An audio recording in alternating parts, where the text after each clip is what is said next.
SJC-12462, John Doe number 76819, and others, v. Sex Offender Registry Board.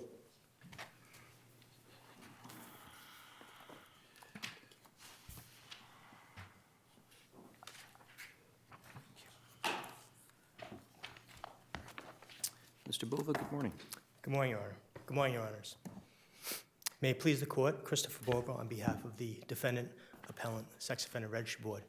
Your Honor, this first case, with respect to the Board, is on reservation report from the Single Justice of Suffolk County, primarily to address the quantum of proof issue with respect to termination proceedings and reclassification proceedings initiated by an offender before the Board. With respect to the issue of quantum of proof, primarily under 972 and 383.16, this Court has undergone a Matthews analysis and looked at the private interests, the risk of erroneous deprivation, the government interests, and then balancing those interests and making the final determination as to what that quantum of proof should be. In looking at the quantum of proof, we're looking at the importance of the factual undertaking, the weighing of the private interests, as well as the public interests at stake, as well as the risk of error and where that risk of error should be distributed throughout the parties. It's the Board's contention that the quantum of proof in these particular proceedings should be based at the clear and convincing standard of proof as outlined in Doe 383.16. There's a question as to... Yeah, I'm perplexed why you changed, not you, why SORP changed its regulation after Doe 38316 in this regard to be clear and convincing when the Doe decision said that there must be clear and convincing evidence to find somebody a level 2 or level 3. And then you adopted that standard to say that for that subset of persons who seek reclassification, that they must show by clear and convincing evidence that they're not. What was it about Doe that you thought obligated you or caused you to do that? At first blush, it may seem odd that the Board changed it, Your Honor, but I would suggest it's logically consistent, not only with the statute under 178G with respect to termination proceedings, but also with respect to the degree in which you want factual certainty of these decisions. In 383.16, what this Court said was that it was very important to make sure that the risk of reoffense and the degree of danger was determined so that there was some import to that decision. I don't think once that decision is finally made, once you have that final classification, that the risk should change, that the quantum of proof should change, because at the time of final classification, it's very important that the decision maintains and is consistent throughout. So why the Board changed the quantum of proof in that instance? Because the Board, this Court upped the ante with respect to the quantum of proof to make that initial decision. I think it's consistent to say that that decision is important and should be considered going forward. But to be eligible, you can't even, under the regs, you can't even apply for a downward classification unless you have no new sexual offense, well, unless for 3 years you've remained, actually 5 years, you've remained offense-free, so you can't have any offenses that you've committed in the 5 years since your release from incarceration.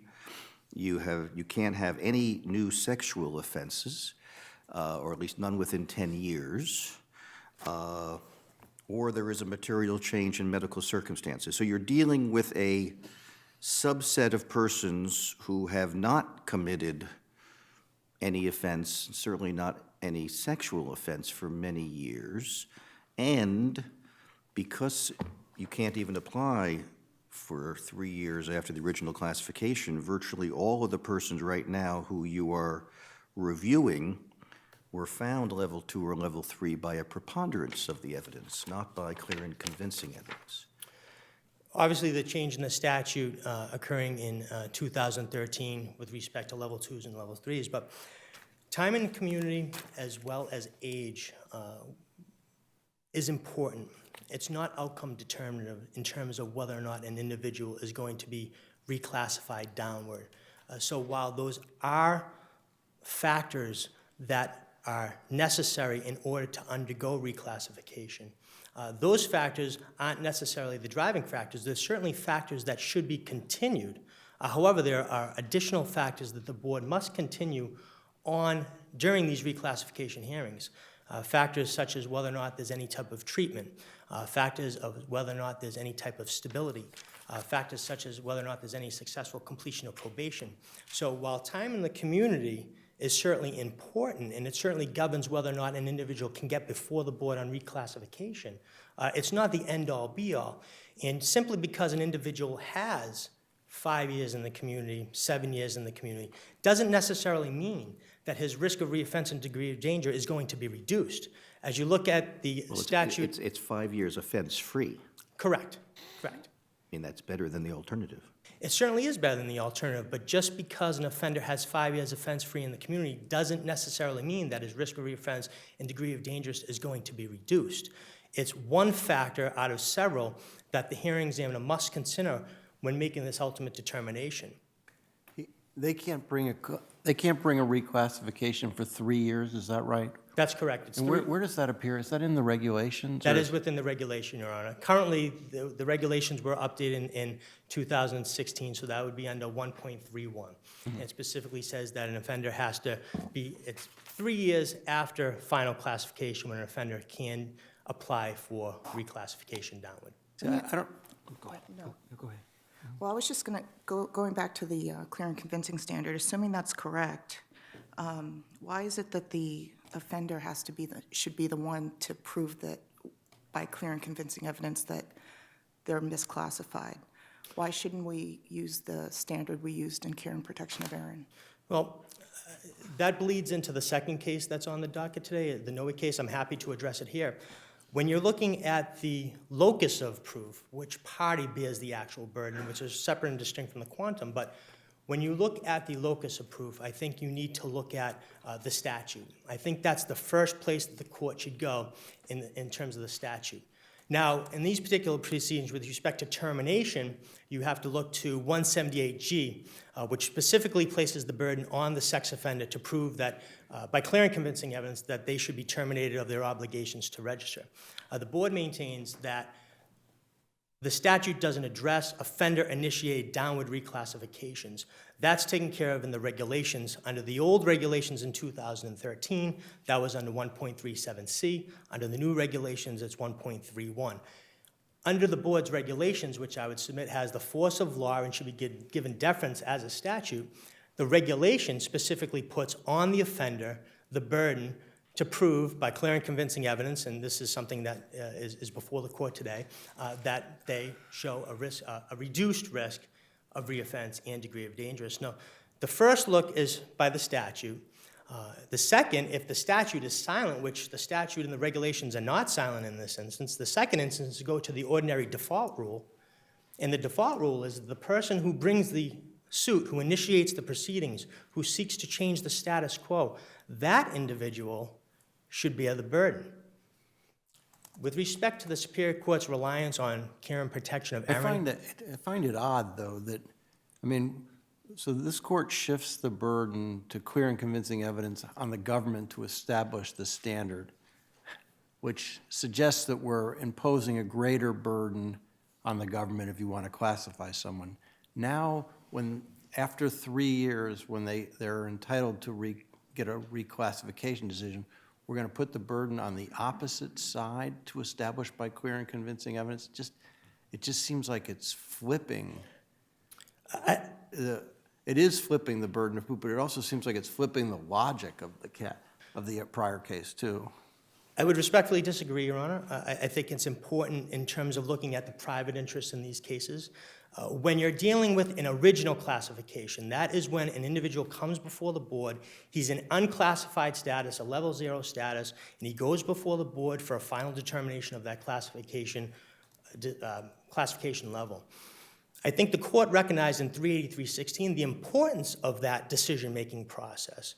However, I would submit, and I argued this unavailingly in the Superior Court, that the private interests change on reclassification. And I think there's an important distinction here, because at the time of final classification, society's interests are now raised. Society's interests are now equal to, if not stronger than, the sex offenders. The court was concerned about overclassification during 383.16. You don't have that concern now because an individual has been finally classified. An individual has sought judicial review in Superior Court. An individual has sought appellate review. So the strength and confidence in that decision is overwhelming at that point in time. But the decision has already taken place X amount of years before. And so when you're dealing with a reclassification, if the burden is on the registrant, then all the Sex Offender Registry Board has to do is say, okay, this was the situation back X amount of years ago. The privacy interest still remains. So shouldn't there be some burden now on the board to be able to say it should be the same classification? I don't think so, Your Honor. And the reason why I say that is because you look at the private interests at stake at downward reclassification proceedings. First, throughout the 25 years that this court has been looking at this law, at no time has this court ever said that the interests at stake are fundamental. So I think that's very important, first off. Second of all, you have a final classification decision that has been reviewed by the courts and that the plaintiffs have been offered due process, extensive due process in this particular case. Thirdly, and this is important with respect to the In re Aaron comparison, you have to look at the type of proceedings at stake here. And these downward reclassification proceedings, they're rather informal. Offenders have the opportunity to come before the board. They have a chance to tell the board is what's new, what is going on with your life since your final classification. So you have a situation where they say, I'm working, I'm employed, I have housing, I've been taking sex offender treatment, I've been going to substance abuse treatment. And these issues are all coming forward. But wouldn't that happen in a care and protection? The care and protection of Aaron, the mother, is moving, and she needs to show what's happened since the previous proceeding. So I don't know why they're not analogous in that sense. The Superior Court relied heavily on care and protection of Aaron, and I would suggest there's 3 errors that the Superior Court committed with respect to care and protection of Aaron. The first, again, is the fundamental rights of a parent and the relationship they have with the child. In some of the case law that I've read, this court has stated that the fundamental interests of a parent raising their child could be actually more than the loss of liberty of that parent. So you have to take into consideration the fundamental rights in care and protection cases. That's not the case here. Secondly, in re Aaron, and I refer to In re Andrews, which was a case in 2007 that this court decided, and they specifically stated in that case that in re Aaron, the statute was silent as to the burden of persuasion. That's not the case here. The statute specifically states that the burden is on the offender. The regulation specifically states that the burden is on the offender. And finally, with respect to care and protection of Aaron, I think you have to look at the proceedings. I think in care and protection, as you look at that particular case, the Aaron case, that case relied on Santosky versus Kramer, the Supreme Court of the United States case. There are several things in that case which are very different than hearings before the board. You have a situation where the government is looking to terminate parental rights. You have a situation where the government is bringing in witnesses, sometimes expert witnesses, to attack and to boost their credibility in their proceedings. You have instances where they're cross-examining witnesses. You have instances where I apologize, I lost my train of thought, but there are several distinctions, and I outlined this in my brief, in that those cases regarding care and protection proceedings, regarding termination of parental rights, I would suggest that there are specific differences from these proceedings before the board. Can I shift you to you got a minute left, I'm sure the chief is going to be generous, but the last issue, I'm trying to understand, so the third issue is that you're not giving any of these reclassification hearings and for years. I'm also understand you have a huge backlog driven by the change from preponderance to clear and convincing. What does this mean in terms? What are the practical realities of when you can hold these reclassification hearings, given the backlog there? Can you give us a little, they've made an argument that you're violating their due process rights by not giving them any of these hearings for long periods of time, and I'm trying to understand what kind of pressure you're under right now. I would suggest that that argument is a little bit deceptive. And as I noted in the board's brief, the board was conducting these hearings in both 2014 and 2015, before 38316 came down. The board was conducting approximately 25% of its hearings in 2015 were to termination proceedings and offender-initiated reclassification proceedings. As I outlined in the board's brief, 38316 had a profound impact on how the board conducted its business because we had approximately 400 cases come back to the board. Then follow that up with respect to the Superior Court's decision in the no case. And so the board was faced with some tough decisions it had to make, and we focused on those individuals who were finally classified. I'm not focusing on the past so much as how do we address that argument, given, I mean, how far are you in the backlog of these 400 cases, for example? I see my light is red. If I may continue and answer the question. Thank you, Your Honor. The board is aware of the numbers at play here, and the board certainly wants to move forward and start conducting these hearings again. When the board pushed the no appeal. I'm not criticizing, you don't know what the standard is. What I'm trying to understand, though, is going forward, say in 2 months you get a decision from this court telling you what the standard is.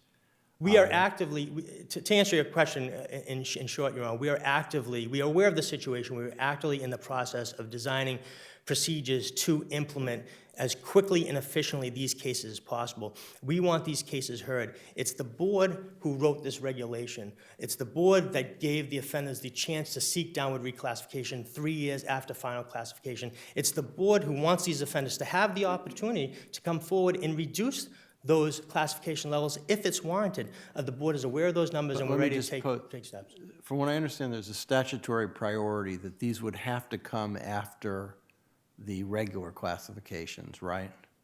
So is the Correct. Is the board relatively current? I'm just trying to understand what. Thankfully, Your Honor, we have worked through the 38316 backlog. We only have a handful of cases left over from 38316. The board does understand the numbers. The board is seeking possible solutions to push these cases forward, to get these cases out. We want these cases heard. We're going to work as hard as possible to get these cases done. If I could ask you a question with regard to that. If there were no regulation providing for a reclassification hearing after 3 years, would there be a constitutional obligation for you to hold such hearings? I think thankfully, because the board wrote that regulation, we don't have to necessarily address that, but there could potentially be a due process issue if there was no regulation. But regardless, because the board was proactive in that, I don't think we necessarily have to concern ourselves with that. Well, I'm following up. I'm looking to Justice Cipher's opinion in the Appeals Court 2012, where she writes that the downward classification procedure, quote, provides the sole mechanism for protection of an offender's constitutionally based rights where the passage of time has reduced the risk of dangerousness such that the Commonwealth's interest in disclosure is eroded, properly permitting him to obtain a lower classification level. That seems to say that there would be some constitutional obligation to provide that avenue.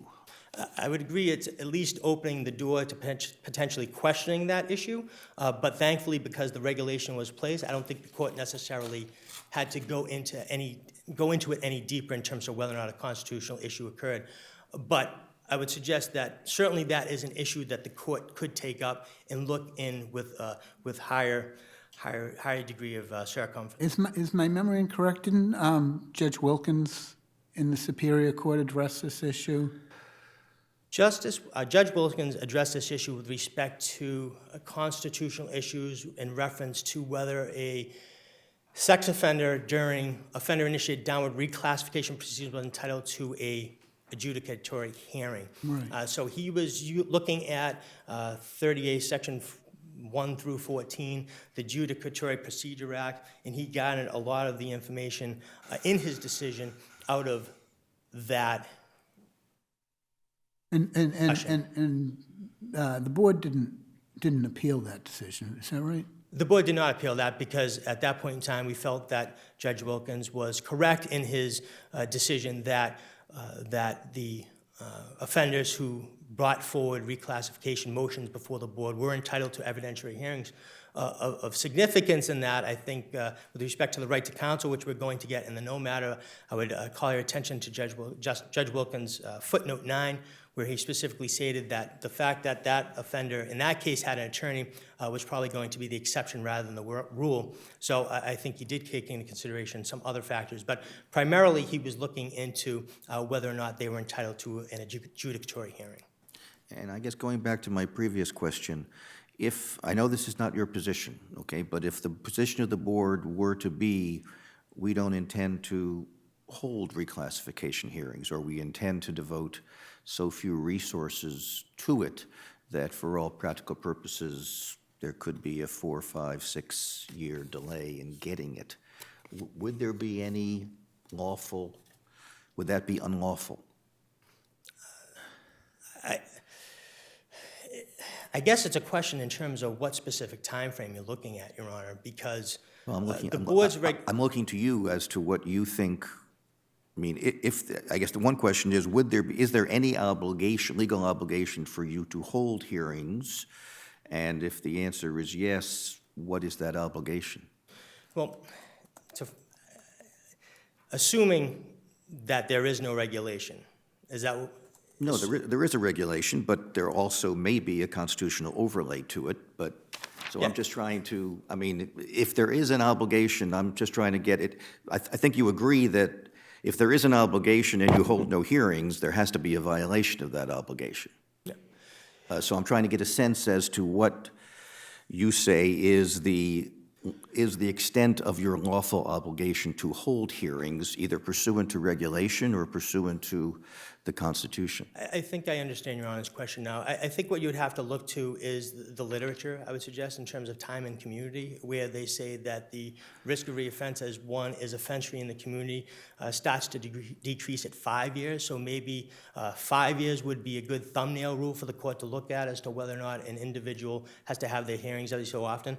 Then it drops again after 10 years, and then after 15. That's what the research would say. So I would say a starting point, 5 years based upon the research would be a particularly good time to review offenders' petitions. But in erring on the side of the offender, the regulations indicate that they have that opportunity every 3 years. Okay, but my question is not so much when they should have the opportunity, because you've chosen 3 years, but what standard, if any, should be applied to your obligation to actually hold hearings in accordance with that regulation or in accordance with your constitutional obligation? Well, I think ultimately you'd have to look at the due process concerns. You'd have to do a Matthews analysis and look at the private interest, the government interest, do a balancing act, and look at the risk of erroneous deprivation. Okay, and what do you suggest that we do upon having done that analysis? I'm trying to figure out if there's any standard you're proposing to us that would be, that you think would be a fair and appropriate standard to impose. Well, I think in terms of, I think you're getting at the timing issue in terms of when the board should be allowing these individuals time to conduct. I'm just trying to get some, I guess let me go back. And I apologize. If you had come before us with a position that you're not taking, to say, we don't intend to ever hold those hearings, would you agree that you would that would be in violation of your obligation pursuant to the regulation? Yes, if the board was prohibiting these individuals from having these hearings forever, then you would have to rely on the statute with respect to termination under 178G and the right to seek termination after 10 years from final classification. So I think 178G at that point in time would be a starting point for this court to look at if the board didn't have those regulation proceedings in place. 178G says what? About, it has a 10-year? There's two parts of, I apologize, Ron, I didn't mean to cut you off, I apologize. No, I was just following up on your point about that 178G sets a 10-year provision. What does that Yeah, provision there's two say? portions of 178G. Essentially, individuals after 20 years can be relieved of their duties to register, provided that they haven't been convicted of such things as a sexually violent offense, provided that they haven't been convicted of a sex offense involving a child on separate occasions. And then as you work your way through that statute, about in the middle of that statute, you have a situation where an offender can bring to the board's attention and seek termination of his registration obligations within 10 years after he's been convicted, adjudicated of a sex offense, and has his probation or sentence expired, whichever is later. But that's the basic language of 178G.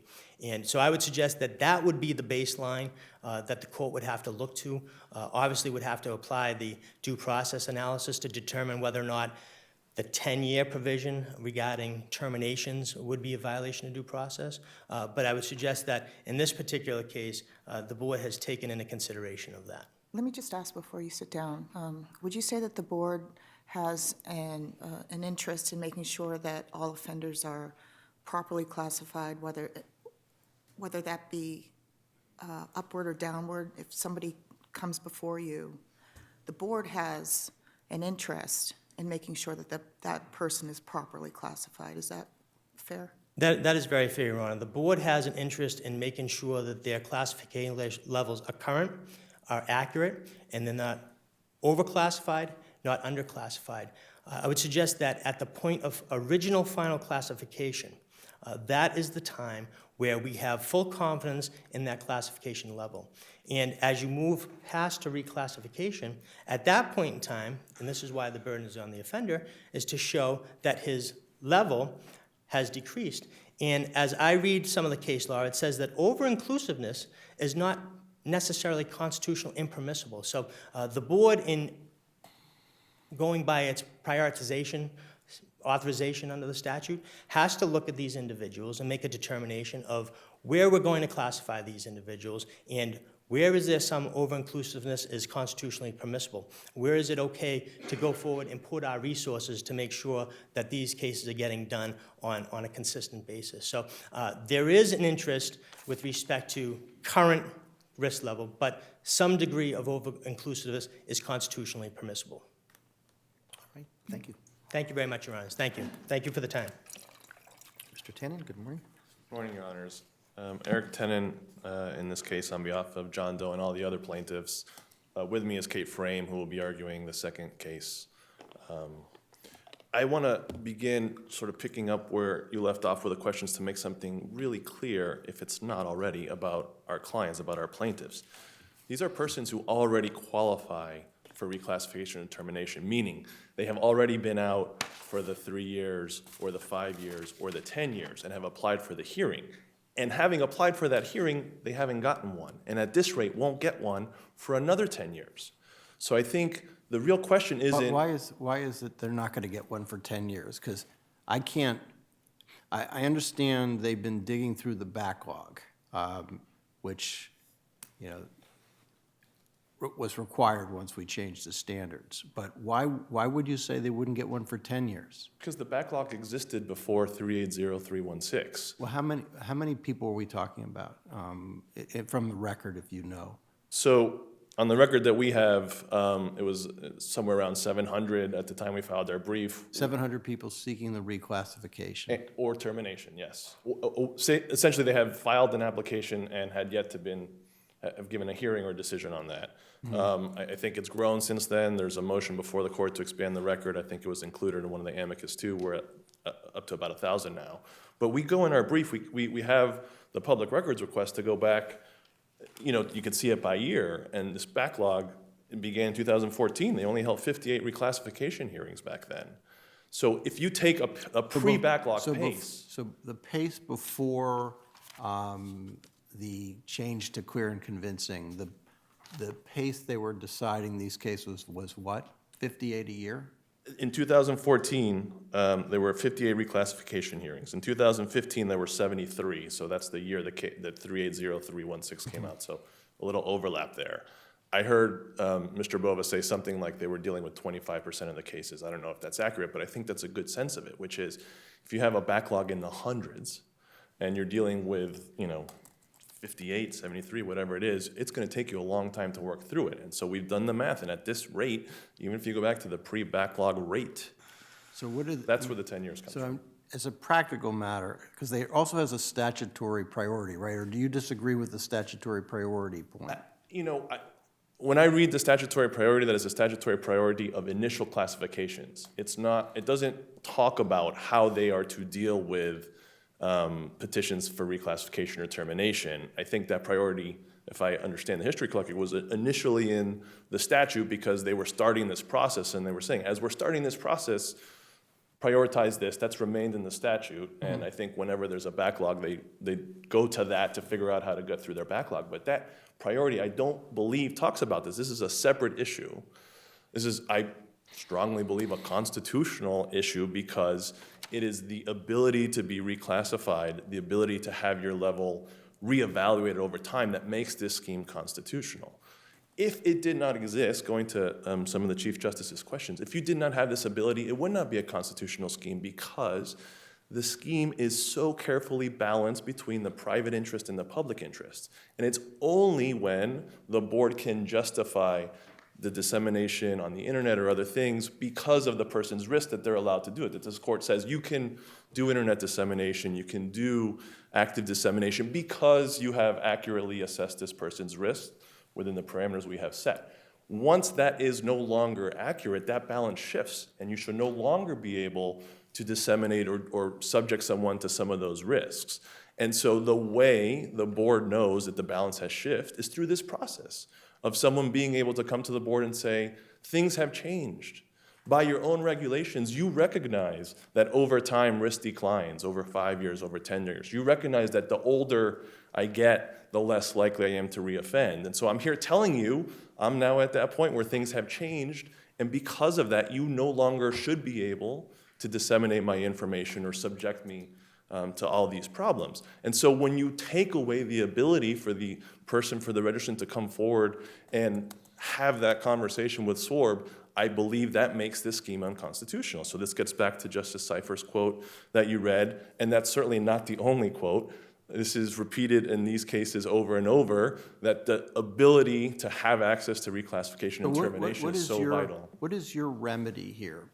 So, because you're asking for right to counsel, right to hearings, very expeditious. I'm just trying to, Sure. I mean, because I promise I will answer that question. I just want to give you a little context. Okay. The no case is about the right to counsel, but yes, that's part of all right, this. but it's all, this is all one big ball of wax. And to be clear, our case, what prompted it was this backlog. It's right now you're just deciding whether or not you should dismiss the case or whether we should be sent back to the single justice to figure out what the remedy is. I'm looking for what you think Sure. a reasonable remedy is, because they can't magically classify 700 or 900 people. I agree. I just wanted to give you that context. No, you're doing just what you're supposed to do, but I'm trying to come up, we have to come up with a practical rule. So I'd I like- think if we went back to the single justice, we would propose a couple things. Who was the single justice? I forgot. It was Justice Gantz. Okay. So Maybe we I should speak decide right this to- here then. Maybe I should, if we go back to you, Justice Gantz, this is what I would propose. The first thing we would propose is, let's figure out what the appropriate amount of time is. That is, how long you should have to have a hearing and/or decision. Because at the current rate, I think everyone can agree, it is way too long and unconstitutional. How long do these generally take? Each one of these, these individual ones, are they full trials? Are they mini trials? How long do they take? Let me answer it this way to give you the other thing I would propose, because I think one of the reasons this problem arose is after Judge Wilkins' decision saying that you have a right to a hearing in a reclassification hearing, SORB amended the regulations to say, okay, we're going to give everyone a hearing in reclassification petitions. The problem was, I think what Judge Wilkins was really saying is, if it's contested, if you don't agree that this person should be lowered, well, then he has a right to a hearing where you can fight about it, and then you can get 30A review. The real thing is, if it's not contested, you don't need a hearing. And I think that's one of the big problems is that SORB has not created a process in which they might agree. If they look at their own regulations and say, I see you're 82 years old and you've been offense-free for 10 years, we don't need a hearing, we agree. You're asking for a termination, you got it, or you're a level 3 and you've been out for 10 years, we agree, you should be a level 2. If SORB created a process in which we didn't have to have a hearing when they agreed, sort of a mini summary judgment, that would clear a lot of it. That's one of the things I think we would ask Justice Gantz if we get back there. That would help clear it, and then we would figure out timing and maybe set up a process in which this can be expedited in some way. Right now, the way it works is that they are hearings very much in the same way that you have the initial classification hearings, and I think that is wholly appropriate when it is contested. But I think that's really the only time that is necessary, and if you got rid of that, or if SORB sort of untied themselves from this idea that everything has to be contested, you could work through this. So I think between those two things, we could really provide a They remedy. just redid, so they've dug through the 700 cases that we sent back to them, right? Why didn't that work? Why would a similar approach to solving this problem not work? I'm sorry, you're talking about the remand from the 380? Oh, yeah, we just made them redo how many cases? I think it was 400 cases. So, and how long did that take? Based on what I heard, he said they're just getting through it right now. So I assume you're on the opposite side of a lot of those, so. I am on the opposite side of a lot of them. But what they did to undo that backlog was basically just restart the process and the hearing process for all these persons, as they should. And so they were doing at the same time. Why should we dictate a remedy that why should we assume that wouldn't work again this time? Because here's the problem. So for persons who have initial classifications, to be quite blunt, they're in no hurry. That is, they have not been classified. They don't have the burdens of registration upon them. If it takes SORB a year or 2 years or 3 years to get through that backlog, to reach that hearing, that person, the registrant is okay. He's not burdened by it. Public interest is different, though, at that point, isn't it? For which one? For initials. That's why the statute says do the initials first. The public interest, I think, is the same for all of it, which is, if there is someone who is a high risk, we want to know about them. And if there's someone who isn't, Right, and that's why the legislature could reasonably say, let's do the initial classifications first.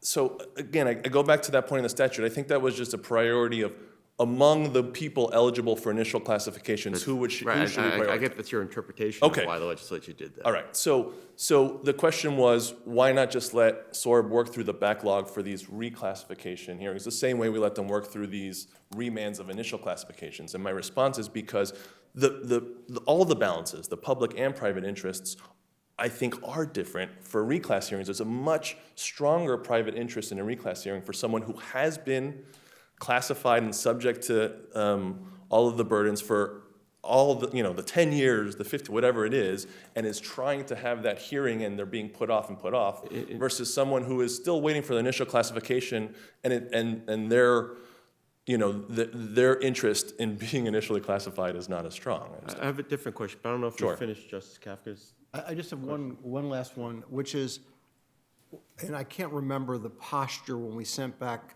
all the cases to be retried.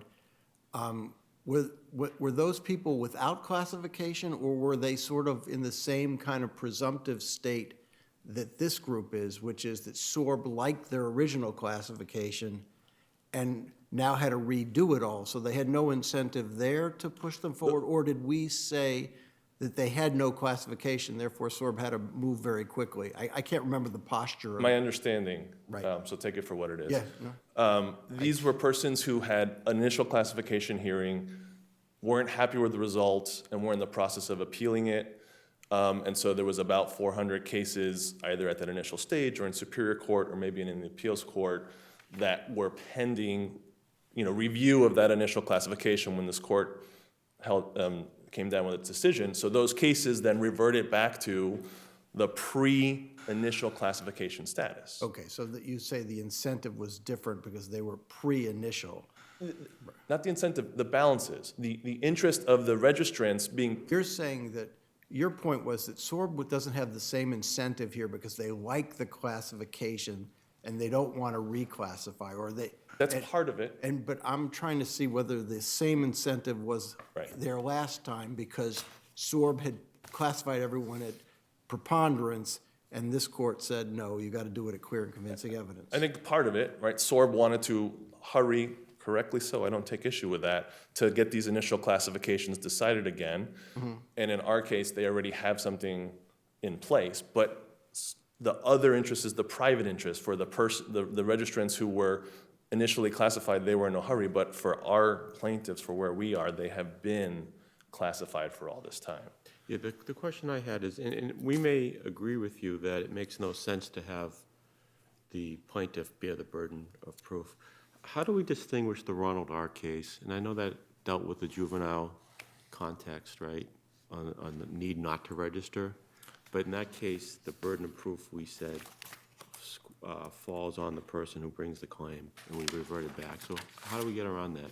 All the cases I reviewed, that is not one I reread recently, but I am familiar with it, and I believe I understand the posture. That was a case where a juvenile Right. was asking to be relieved of registration upon a finding of delinquency or guilt, whatever it was at the time. And we said the burden of proof falls on the juvenile in that case. And then what the SORB also says is that this is unlike the fundamental right for keeping your child. So I think that's, first of all, that is a statute, that's in the statute that puts the burden on, Right. It's not just the juvenile, whoever's seeking relief from registration at the criminal stage.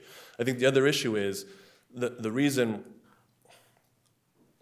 my take on it, so not having reread the case, is that it's okay to place the burden on the person at that stage, because even if the judge says you have to register, they now get put into the regular due process protections of a Right. classification scheme. And so Right, it's what just, SORB argues is, and I assume you certainly disagree with it, is that someone who was initially classified had the due process protections. Right. And then they have a lesser interest. I see, okay.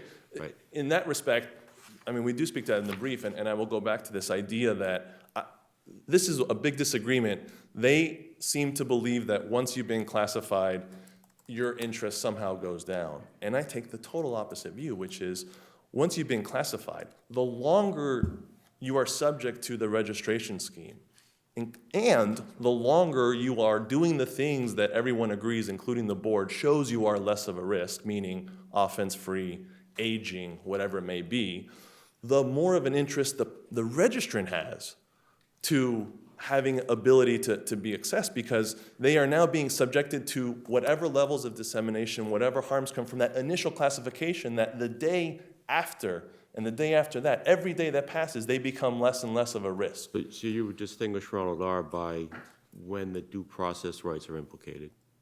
When the That due process rights are implicated Right, at every stage? Because it's at the very beginning, knowing that he's still going to have a chance to challenge it and get the full panoply of those rights that someone gets at a registration an initial registration hearing. But once you have been registered, again, every day you spend in the community, even according to their own regulations, according to all the science, you become less of a risk.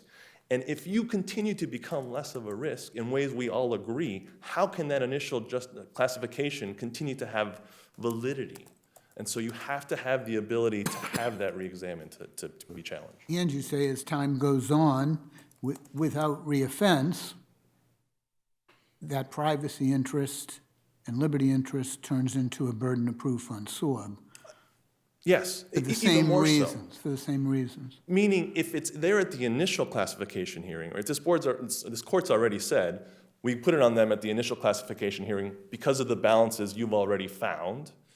If the privacy interest gets only greater the longer you're out, then of course that burden should remain on them. It's sort of the analogy I use, I know it's not perfect, but it's like in a criminal case, the more evidence of innocence arises, we're going to put the burden on you to prove you're innocent. It's sort of crazy to think the more information we have that you're less of a risk, we're going to then put the burden on you as opposed to. Although that makes it easier. I mean, it would make it easier on the registrant if there's an increased lack of risk emerging. It's easier to meet any burden. It would make it easier because only in the sense that, yes, they have more information they can say, but it would make it harder in the sense that SORB doesn't have to do anything. And so the registrant would have to come forward. Maybe he has counsel, maybe he doesn't. I don't know what you're going to say in the next case. Maybe he's read the regulations, maybe he hasn't. I mean, the point of putting it on the board is I'll go back to 380316, which is you've already decided that it's unfair to put the risk on the registrant in these situations, the risk of an erroneous classification. And you believe that the government's interests are protected because they establish the eligibility standards? That's one of the ways in which they're established. We're not here saying that we're not here disputing what it takes to qualify for reclassification or termination, the 3-year, the 5-year, whatever it is. You put that in place, so we take that to be, okay, that's our burden of production, and we have to at least meet that much. This is a case where everyone's met that. And that is enough to then say, okay, you've come forward, you've shown us by our own regulations that you've been out, you're old, whatever it is, so now we have to justify keeping you at whatever level we want to keep you at. But if we can step back, as important as the burden of proof is, it doesn't do any good if we're not having the hearings. That's why I wanted to, yes. So if we can shift so that we can get to that point for a moment. So there's a due process argument, maybe even a superintendent's argument, but doesn't the statute require that the hearing be in a reasonable time, the 178L3 statute? There is language in there, and just to be totally clear, to make sure we're all on the same page, the statute says, talks about the right to termination and a hearing to be done in a reasonable time. The regulations, that has been interpreted by courts as I'm sorry, that's termination. The statute, the regulations talk about a reclassification. They used to have the reasonable time language. It's now changed to as soon as practical, I think. So there is some guidance from the statute, but I think the most compelling argument is that due process obviously has to require some reasonable amount of time. Otherwise, you're stuck where you are, where the board is saying, we don't have to do it, or we can do it whenever we want. And with a backlog 10 years later, maybe they get around to some of these. I'm going to ask you the same question I asked your brother as to what you suggest the standard is. I mean, I'm mindful that, at least when I left the Superior Court with regard to SDP cases, concerning those persons who were by statute entitled each year to a review, we were backed up, and you would probably not get it for 3 or 4 years. So this issue of being backed up to provide rights entitled by statute or by regulation is not unique to SORB, but we're not generally asked to be establishing some standard to address that. And what do you suggest we do? Meaning, what do I think is a reasonable amount of time? What do you suggest is the standard that we apply? Is it your view that we should be putting time limits? Is it your view that we should establish a standard? What are you suggesting that we do? I think, not to deflect, but I think that's something that if we go back in the single justice session, we can hash out when we have a sense of how many cases are we talking about, what sort of manpower do we have. I think that there are some time gates that you can look at to say, well, this is too much. So for example, at its current pace, 10 years, I think everyone would agree is too much for a hearing and a decision. If you look at SORB's own regulations, if you're allowed to apply every 3 years for reclassification, how in the world then would it be reasonable to take longer than 3 years to decide that? So now you have another time gate that says, well, at least this much is unreasonable. And I think you can start working backwards from there, once we can kind of figure out what parameters we're talking about, how much. So let me go back. They moved to dismiss, and Correct. the matter before us is whether we should allow the motion to dismiss. Right. If we were to deny the motion to dismiss, what are we deciding?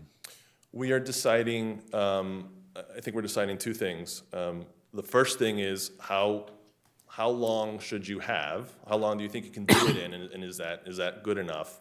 And what conditions or procedures can we set up to help expedite it to get you to that point if you can't figure out a way to do it on your own? Is that something that, I'm referring to what the full court is deciding as Today. opposed to what the single justice would be deciding if the motion to dismiss were denied.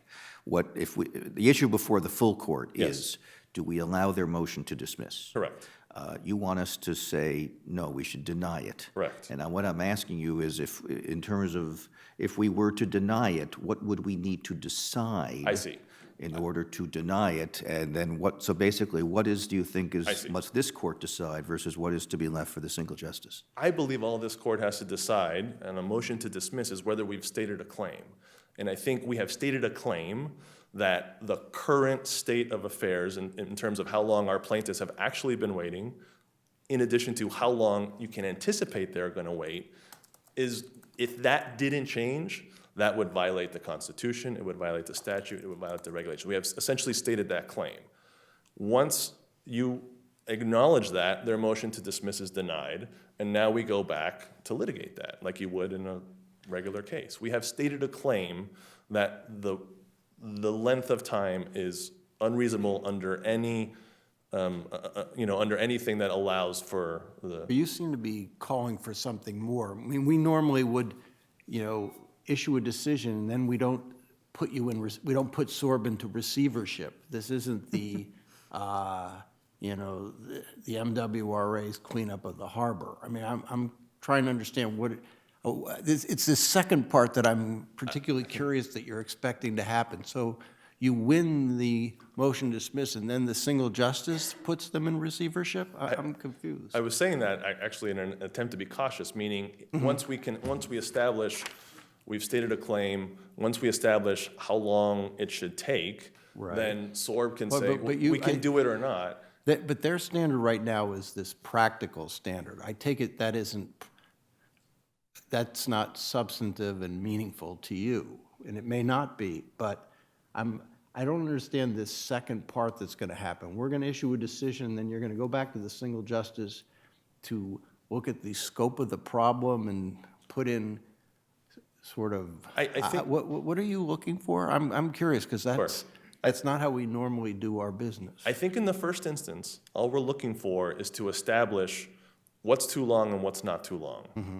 Once we have that, SORB can say, okay, we can comply with that. We've come up with a way to get to that point. And if they cannot get to that point, then we can look for alternatives to relief. We had a motion for a preliminary injunction. Maybe we litigate a longer injunction if they can't have the resources to do it in the time they need. So I was saying that as cautionary, which is we will establish how long they have to do it. They will tell us if they can do it. We can litigate that, and if they can't, then we can set up sort of an injunctive framework. My understanding what SORB is saying is that if they lose this case, well, either way, there's going to be a standard by this court on what happens, the clear and convincing or either direction. Sure. Then they're going to go back and do their work.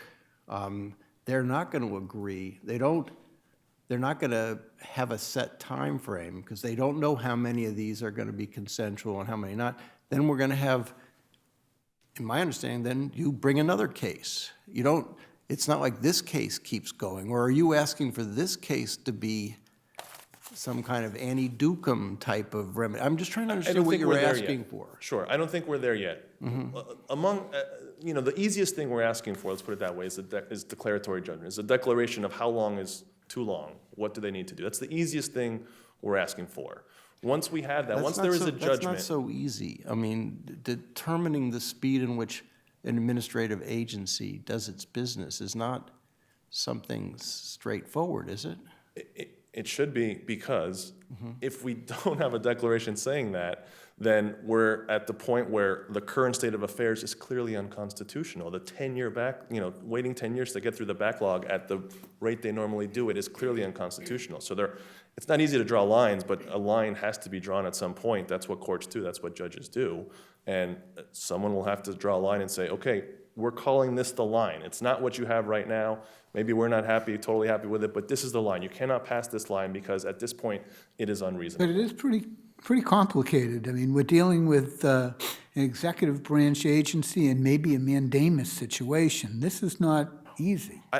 I'm not saying it is. That's why you guys are where you are, because that's what judges do. That's what these controversies require. They require line drawing sometimes. This requires line drawing. It requires a clear declaration that the current state of affairs is untenable. And if we know that, then that means we know there's a line somewhere. Let's figure out where it is. No, go ahead. Go ahead. I was just going to say, for instance, the line's 3 years, just for instance. Do you have a sense of how many of the number of plaintiffs have been waiting for over 3 years for their For our hearing? own personal 20-some-odd, actually I don't. It's a good amount. I mean, they were anywhere waiting from 1, 2, 3, or 4 years. we don't have the stats for all 1,000. Okay. 17 I'm being told 17 of our plaintiffs have been waiting at least 3 years, but unfortunately, you'd have to ask SORB what the total numbers are. So let me just ask you, going back to what you might propose or what a proper remedy or structure could look like, if a petitioner petitions for reclassification, before there's a hearing, or would there be any threshold level for the petitioner to meet to show change other than time? It's what exists. What exists, which is what? Which is, you have to have been in the community offense-free for 3 years. Yeah. The first time you're able to strike that. You have to have been 5 years offense-free from Okay. whenever you were released from custody or supervision for the first time. After that, you're entitled to apply every 3 years. Right. So presumably, when you're applying, you're saying, okay, I met that 5-year threshold, or Right. it's been 3 years since I was last classified. So that's what gets you through So the there's door. nothing other than that? And offense-free, right? So And offense-free, I Right. mean, not to minimize that, Right. but I'm just thinking about the initial reach or the application, and is there a threshold in it other than, since we're talking about the burden of proof? Sure. That gets, Initial threshold there, because time alone and offense-free alone are not the end of it. it's not. That gets you through the door. If you look at SORB's regulations, you could easily have other things that would make it easy for them to decide. They themselves recognize age, for example. If you're over the age of 60, it would be very easy for them to couple your age plus how long you've been out and say, yeah, you probably merit it. Just because you're only applying at this point doesn't mean you may not have been offense-free for longer. We have Right. people who have been in the community 10, 15, 20 I guess I'm wondering, is years. there a triage that needs to be done within the applicants? I think there is. I think they're capable of doing it. It's not necessarily in the Sequence. in the initial Yeah. petitioning stage, but I think SORB is capable of doing it based on what they themselves And recognize. and there's no requirement that anywhere that they process these in the order in which they're filed? I don't know of one. All right, thank you. Thank you, Your Honor.